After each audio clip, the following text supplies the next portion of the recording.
Aujourd'hui, on ne peut plus évoquer qu'il y a des problèmes de racisme en France, évoquer qu'il y a des problèmes de discrimination à l'emploi et se contenter d'organiser des colloques,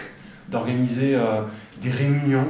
d'être dans des débats d'idées et pas être dans des phases opérationnelles où on challenge les entreprises, où on challenge les collectivités locales, où on challenge le service public de l'emploi, où on se met tous autour de la table, où on réfléchit à de l'opérationnel, des plans d'action avec la capacité justement à faire financer ces plans d'action et mesurer l'impact social de tous ces travaux. Vous voyez, aujourd'hui, nous, on pense qu'il faut aller beaucoup plus loin que simplement du débat d'idées, de l'incantation, mais d'être sur de l'opérationnel pour faire en sorte qu'on trouve les outils qui s'autofinancent, des outils où chacun des parties prenantes, c'est-à-dire à la fois l'entreprise, mais aussi la collectivité, puisse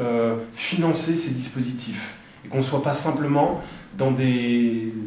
situations où on est en attente de décision du président de la République ou du gouvernement, de décision du président de la région Île-de-France en disant mais non, c'est plutôt comme ça qu'il faut faire, et on est simplement dans l'idéologie politique et pas forcément la mise en place de plans d'action, parce qu'on va toujours nous expliquer qu'il va falloir attendre la prochaine élection politique, la prochaine élection pour pouvoir voir en œuvre un certain nombre d'actions. Nous, on pense que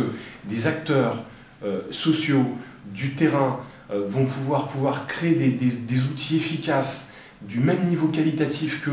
le secteur privé, et que derrière ça, eh bien, le but, c'est pas d'être dans du bénéfice, c'est pas être dans du lucratif à tout prix, mais simplement la capacité à créer des produits rentables qui puissent s'autofinancer, et si on arrive à dégager de la marge, cette marge, elle financera les investissements de l'association.